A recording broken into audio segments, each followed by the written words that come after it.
I Hate Politics is a podcast about a human activity we love to hate. And this is the I Hate Politics candidate interview with Leul Dawit for student member of the Montgomery County Board of Education. Sitting in for Sunil Dasgupta, I'm Tula Dasgupta, a freshman at Rockville High School. Full disclosure, Sunil is my dad. If you are a student interested in guest hosting a show, please reach out. I Hate Politics is a podcast about our neighborhoods, workplaces, schools, and streets, and our local governments as they function in diverse, democratic, and sometimes divided societies. As part of the show, we have conversations with local, state, and sometimes federal candidates. For this episode, my guest is not the usual political candidates who appear in I Hate Politics, but Leul Dawit, a Northwood sophomore, one of the two finalists running to be the student member of the Montgomery County Board of Education for the next school year, 2026 to 27. The SMOB, as the position is known, is one of the 8 members of the county school board and is selected by secondary students in the county. That is, all MCPS students in 6th grade and up get to vote. Not all school boards around the country or even in Maryland have student members.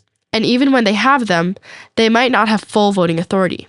In Montgomery County, they are co-equal with other regularly elected school board officials, except they cannot vote on personnel matters. The SMOB election is on April 22nd. Dawit's opponent is Walter Johnson High School Junior, Rime Girmay, whose interview you can find in the accompanying episode. Please be sure to share this episode with any MCPS secondary student you might know. All MCPS secondary students are eligible to vote. Music for this episode comes from the chamber music ensemble, Bach Street Boys. Jerome Amon plays the cello and goes to Lakelands Park Middle School, where Henry Stubbs is the music teacher. Ayush Banerjee plays violin and goes to North Bethesda Middle School, where Agata Miklavs is the music teacher. Malachi Winder plays the piano. He is homeschooled and taught by Dr. Jamila Takali Hanner. They play together at the Levine School of Music under the tutelage of Susan Katsarelis. Here they are playing Joseph Haydn's Piano Trio in G major.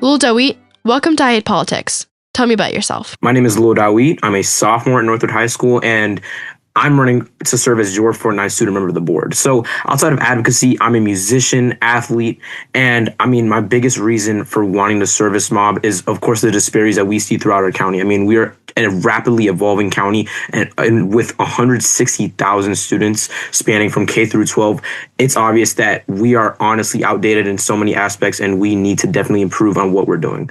So I'd say the biggest thing that I would strive to address and combat if I'm elected as your next SMOB is infrastructure. And so we see what's going on at Quince Orchard, at Sherwood, at Blake.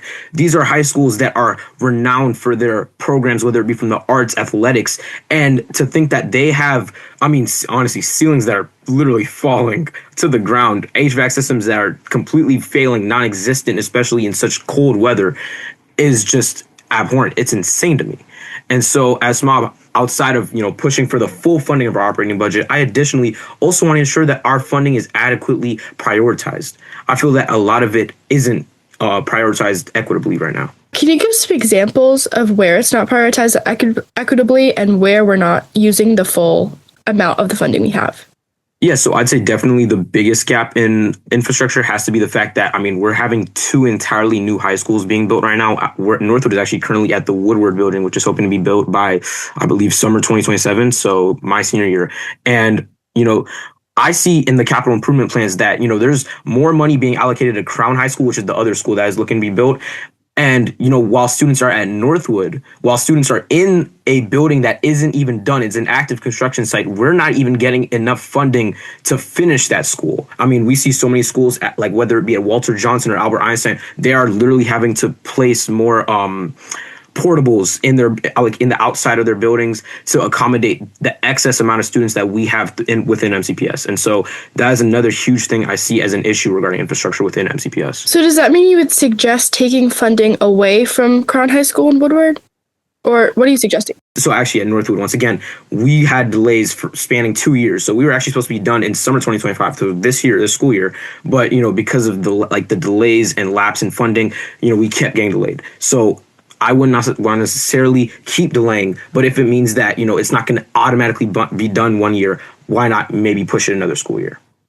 What about overcrowding? I mean, Woodward and Crown are both made to try and help mitigate that and to add more high schools into our county. How would you, if you delayed that means you would have to put aside the overcrowding issue and kind of take over HVAC for existing schools. Is that something you'd want to do? I would say that it is mostly, I'd say almost entirely dependent on the circumstances presented at each school. I feel like that is a much more individual issue. And so, once again, using Northwood as an example, because we're not even a finished school, those are places where, we could say, why not hold those students temporarily, maybe at max 1 academic school year rather than, So I've also another huge thing I've heard, throughout my campaigning, even before throughout advocacy, they're, hoping to maybe relocate Thomas S. Wooten High School students to Crown High School. So in circumstances like those presented to us as a county, we should be, if once again, the infrastructure at Thomas S. Wooten isn't necessarily the best compared to maybe waiting 1 to 2 more academic years for Crown High School to be finished. I believe at that point we have to pick and choose, do we want to continue having students be held in a building that honestly, quite frankly, is falling apart? Or do we want them to maybe wait a year or two and then move to a completely new building that will hopefully be done? Let's talk a little bit about school safety. Students around the county have found the ID policy to be generally an inconvenience rather than a safety measure. Do you think that the ID policy is successful? I literally have friends as well who have skipped school and go to these other schools just for fun, just to see their friends. They're getting in and security isn't stopping them. So no matter how much we as a county try to enforce it at our schools, quite frankly, it isn't going to do anything. Maybe for the first month, throughout the month of September, they enforce it. They have security, at each, door that students would enter through. They say, hey, let me see it. You just whip it out and flash it to them. After that, after 1 month, they disregard it entirely. You can just walk in. That is terrifying to think about. So what would you propose as a solution if you think that the ID policy currently doesn't work? I'd say currently the biggest thing is we just need to rewrite almost entirely and just honestly rewrite entirely how we approach security issues. We need to rewrite our restorative justice program. The craziest thing I've heard regarding school safety within MCPS, so many of our security guards are temporary positions. They're not even supposed to be permanently stationed at their schools. And so as SMOB, I want to make the security guard position a permanent position alongside hiring more SROs, or school resource officers. With SROs, do you think having police officers in schools will be an effective way to keep ICE out of schools, to keep shooters out of schools, especially after the Wooten incident and then Magruder a few years ago? I would say especially now in the tension that we're seeing nationally, it honestly, no matter how scary it may be, we definitely need SROs in our schools. I mean, on the other hand, I think that sometimes SROs in schools do cause issues. What would you do about those students who have issues with having police officers in schools? I seriously do understand, as an African American, I understand, the issues that may come with SROs, the fears. The biggest way to approach that issue of, having that fear that, there are SROs and police officers within your school is to teach and educate students about the issue, teach why we need them, why they should be in our schools rather than saying, hey, they're going to be in your school, get used to it. Actually, another issue, this past year, there was actually an entire background check, leak. So a lot of our staff and teachers, my apologies, had their information, entirely leaked. How do you think you would go about combating that? Continuing to advocate and push for the full full funding of our operating budget, looking much more thoroughly into those background checks, looking much more into the credibility of the people that we are looking to hire within our county. You've said on your platform that you want to normalize and push for excused mental health days with consistent guidelines. So what guidelines are you really thinking of? I would say the biggest one regarding, pushing for mental health days has to be civic engagement. A lot of our students within the county, whether they be in MCR, MCJC, advocacy coalitions, they're facing possibilities of truancy within, their schools, within their attendance. And I mean, just to go out and advocate, speaking from my personal experience, throughout my campaigning, throughout my school visits, throughout events like these, if it was a weekday, secretary of attendance at my school, she, neglected to, I come to her every day right before I leave for these school visits, right before I leave for these events regarding SMOB. I tell her, hey, I'm going to leave, I emailed you. Can you please, excuse me? And, she disregards them. I'm literally facing a letter of truancy and possibility of jeopardy to my academic career. Secretaries of attendance, they have a lot of students. How do you think you would go about making sure that those secretaries of attendance keep track of everyone? My secretary of attendance, she has, like a Google form that, you fill out. Like I'm a special circumstance regarding, school visits, SMOB, whatever.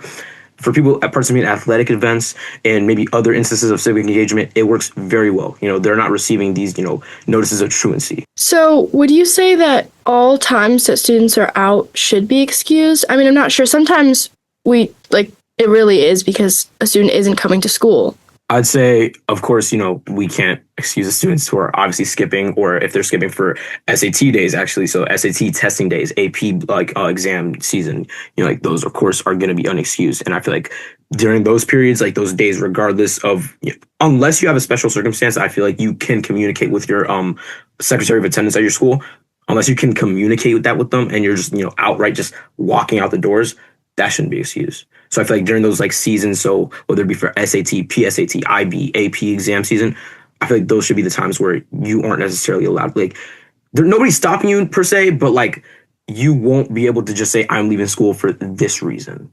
Unless it's genuine, there's evidence to back that. You also mentioned that you hope to create another method of reporting bullying online, aside from the bullying, harassment, and intimidation report form. How would this new form be different from the old one, and how will it help address the bullying problem more? So I'll say this, being a bit personal here, of course, I faced a ton of bullying in elementary school. When, in elementary and middle school, there's, of course, that toxic environment where, you're going to be considered a snitch if you, tell your teacher, your counselor, your, admin, whatever it may be. Of course, you're going to be considered a snitch. You're going to get bullied even more, if I'll be honest here. And alongside that, the form for an elementary schooler, it is seriously tedious. It is such a tedious and it's overwhelming to fill out. As SMOB, I want to make it a much digestible survey. It can just be personal information in a very brief statement. Why are you facing harassment? Why are you being bullied? Being a victim of this bullying and harassment myself, it's tedious to fill out. And I feel like there should be maybe a separate one for students that can be much more approachable and, maybe a little more anonymous. Say that we need more information on the situation. How do you bridge that issue? There should be a follow-up. There have been a lot of issues of hate speech in MCPS, which we were talking about earlier with bullying. How do you balance the students' First Amendment right with hate speech? That is obviously unacceptable, regardless of any capacity of hate speech. It is unacceptable, whether it be online, whether it be in person. Once again, speaking from personal experience, I've literally seen stuff in the bathrooms in our facilities before we moved that are just, of hate speech of any kind to any race, whether it be regarding gender, race, sexuality, is just abhorrent. It's disgusting and unacceptable within our county or schools. And so as SMOB, I wanted to obviously address that by, once again, continuing to work on that harassment form. But I want to continue to ensure that restorative justice is also something that is heavily practiced. Yeah, so let's talk a bit about restorative justice then. You think it works? I would say it works, but once again, dependent on the circumstance. I've heard a lot of instances where it went, honestly, horribly wrong. Can you come up with circumstances in which you would change, kind of tailor restorative justice more to the situation? A huge one that I've heard a lot was regarding sexual assault. It's a very personal and touching topic, but, the fact that I've heard students who were sexually assaulted and regarding punishment, regarding restorative justice and the practice of it on these students who were acting out that action, they were honestly let off with a slap on the wrist. At max, maybe an in-school suspension for maybe a week.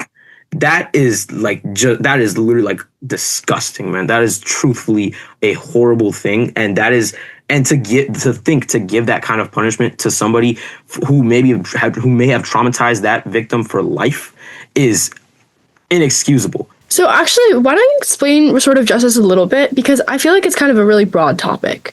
Restorative justice and MCPS is basically the more pacifist approaches that MCPS takes to address instances of bullying, sexual assault, harassment, hate speech, rather than just outright punishing a student by suspending or expelling or giving them expulsion. That might be maybe giving opportunity for students who maybe are using their phones in class excessively to talk with the teacher one-on-one, maybe talk about why they're using their phone. Are they contacting maybe someone that's in the hospital? So as SMOB, I want to continue to ensure that, we can hold our students accountable. We can hold these people who are acting out these, instances of hate speech, of harassment, of just physical violence within Montgomery County, but of course create a much more diverse onset of approaches rather than just talk to a teacher, talk to a counselor, talk to admin before they take, this action of, suspending, expelling you. With restorative justice, usually you're putting two people in the same room together to talk about the situation. Do you think that restorative justice is still justifiable at that level of severity? Would you modify it or take it out entirely? I would say, so in regards to maybe sexual assault or sexual violence, that's inexcusable. We should not be allowing restorative justice to continue at that kind of rate, and it should be automatically taken to, I believe board education will be the next step outside the school level. So do you think that the Student Code of Conduct makes an accurate distinction of when restorative justice should be used and not? So I'll be honest, a lot of it, once again, in issues of sexual assault, which I've heard a lot through my campaign and even before, is definitely a much more flawed aspect of the Code of Conduct. I believe it's successful in a lot of other ways, sure, but there are definitely a lot more other ways that it falls through. Do you have any instances where you've seen restorative justice be very successful? There was someone that I knew last year. He was a senior, and of course he was getting into fights. He was very violent. He got very close to an administrator, and that administrator, I feel like, was the turning point for him academically, and that really is one of the biggest reasons why I want to continue working on restorative justice as SMOB rather than just entirely destroying it and starting over. Many students are unhappy about this new grading policy that was implemented this year, which includes the return of final exams. I think it's averaging the first and second quarter grades for the semester grade, and then a few other things. So do you think the grading policy is working? Is it helping students? What's your opinion on it? I disagree with it. I feel that it definitely puts tenfold more stress on students. I don't really think it's necessarily going to be going anywhere. As SMOB, I can definitely ensure that maybe it lowers the weight of an exam, the weight of a final exam, or maybe the weight of, combining 2 quarter grades for a semester grade. How would you get those changes in place during your term as SMOB? There's definitely going to be people who disagree with my take, who disagree with the fact that, I'd say that the grading policy isn't that good. And so, of course, that means visiting as many schools, visiting every school to take in these perspectives, to hear, maybe you don't like it because you're doing several extracurriculars. You don't like it because you're maybe worried about SAT prep, or you're worried about, AP exam season. So, of course, taking those perspectives to advocate to the board. You're representing all students. So that includes students who like the grading policy, students who don't. How do you think you would go about actually changing the grading policy during your tenure as SMOB? My biggest place I would seek to receive this kind of representation and information on is my SMOB advisory council. Those are going to be people who are advising me and who are saying, maybe this doesn't reflect, the entirety of MCPS. Maybe this reflects almost everybody, virtually everybody. So, of course, I'd say half of the job of serving as SMOB is hearing from you all. Half of the job is getting that representation and getting you all in boardrooms, getting you all to advocate, getting you all to testify before me and the Board of Education, getting you all to actually show up. So, of course, I need you all to influence that and persuade me and the county as a whole. And that also goes for the grading policy. So what would you say to students who aren't really involved in advocacy right now, and maybe they're not interested in it either?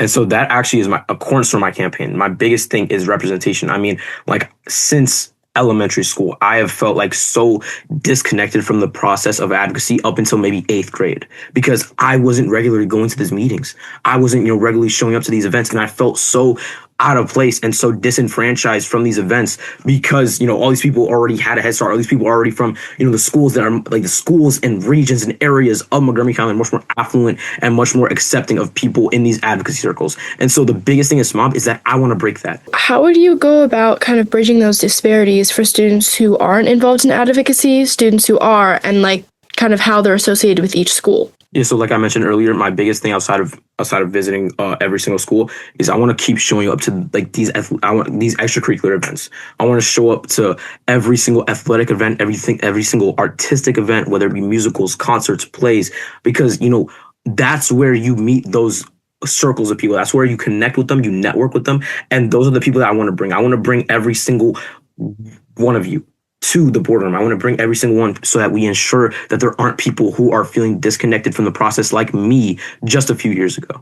Okay, so moving on to another topic. I've heard me and a lot of my peers and people I think all across the county are a little bit concerned maybe about the career readiness kind of path that MCPS is on. So I think my school provides a lot of career readiness, but usually it's nonviance, kind of seemingly ineffective thing. So what would you do?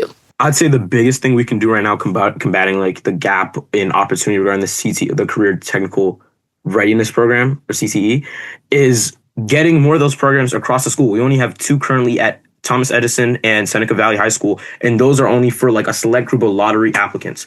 So as SMOB, of course, I want to reach that to even more schools throughout the county.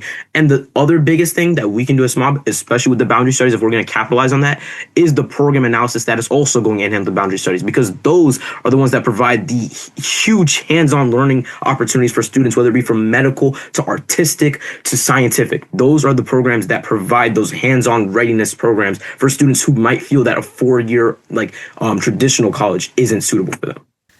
I mean, I'm assuming that Edison takes a lot of funding. How would you allocate the budget so that it works? I'd say the biggest thing regarding Edison is just the fact that it is the only, so outside of Seneca, so Seneca, it only accepts, the people who apply in 8th grade. Edison is a, throughout high school kind of, program. And so the thing is, because they're taking all that money, is because they're the only, vocational school in the county that, accept students, throughout their high school career.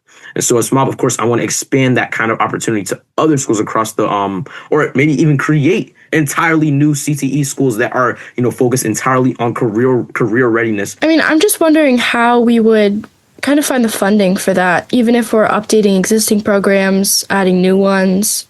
We are in a lot of debt in Montgomery County, in the fiscal budget, in the operating budget.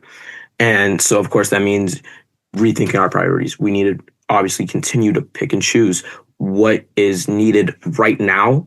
And a lot of that is more focused on the boundary and program analysis, because a lot of our schools aren't doing the best in infrastructure. They're not doing the best, they're not doing the best infrastructure wise. And so as Bob, we need to worry about those schools already. And Northwood actually is a subject of that. I mean, we're obviously going to have a new building in the next 2-3 years. And so, of course, that can be a program that we definitely keep tabs on, that we keep, worrying about, we keep researching on, but that truthfully can wait. It isn't a pressing priority that we need in the county right now. So you're at a holding school for Northwood, right? Yeah. Why don't you talk a little bit about how that has impacted your school more and how it kind of relates to the whole boundary program study situation going on in MCP? Oh my goodness. Yeah. So, I mean, I'm going to go almost my entire high school career without having, the bare necessities of a high school. So that includes, having a football field, having honestly any outdoor athletic facilities, and then no auditorium as a musician as well is crushing. And I mean, it keeps emphasizing that idea that, Northwood's like the bottom feeder of the county, that, we're doing horribly academically, we're doing horribly in, the arts, because of that, disparity, because of the fact that, we literally have no facility. And I feel like that also reflects maybe the state of students. Maybe that's why, I'm not going to say it entirely, but I'd say maybe that's a reason as to why some of us aren't doing the best academically. Some of us, there's a lot of students maybe not doing well in classes, in extracurriculars. What would your concrete steps be in the first little while as SMOB? What would you do to kind of mitigate that issue? So I feel like something that I would have seriously appreciated from the Board of Education, from the County Council regarding that reconstruction of Northwood and the renovations and moves is just being transparent with, the students and parents that are going to be affected by that issue. I feel like the Board of Education and the County Council were very, they were they were like honestly not making up stuff, but they were not being entirely transparent with the potential students who are going to be attending Northwood, with the parents who are going to have their children attending Northwood. And I feel like a lot of students and a lot of parents and staff and faculty of the Northwood community were swindled out of like the opportunity to actually have the opportunity to advocate and maybe say like stop delaying or be transparent with us or maybe give more funding to the actual construction itself of Northwood. I wonder if they were also maybe not as clear because they themselves were kind of unsure about what was going on and what the future would look like for Northwood. So do you think part of it has to do with disorganization?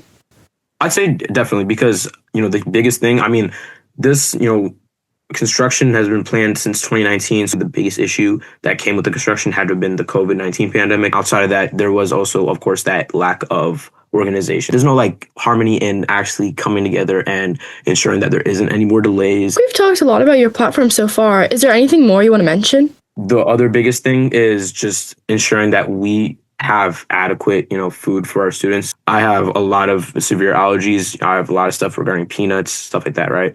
And of course, I see other students that are complaining that they can't have food that may go against their religious beliefs.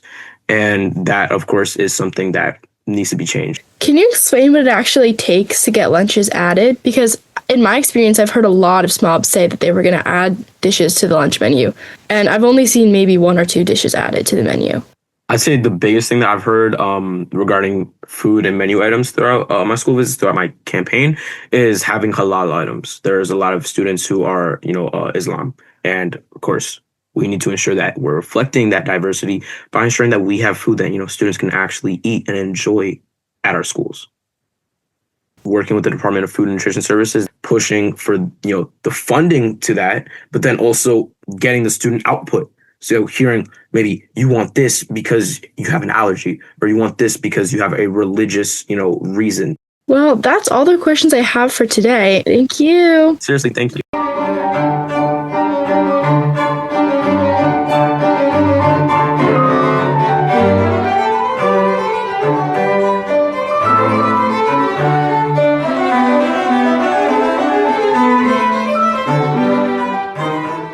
That's Northwood High School sophomore Leul Dawit, one of the 2 finalists running for the Montgomery County Board of Education. You can find him on Instagram at Leul, 4, SMOB. The 4 in the Instagram tag is a number 4.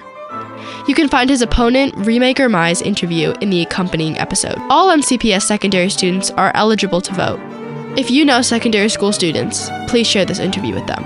Music for this episode comes from the chamber music ensemble, Bach Street Boys. Jerome Amon plays the cello and goes to Lakelands Park Middle School, where Henry Stubbs is the music teacher. Ayush Banerjee plays violin and goes to North Bethesda Middle School, where Agata Miklavs is the music teacher. Malachi Winder plays the piano. He is homeschooled and taught by Dr. Jamila Takali Hanner.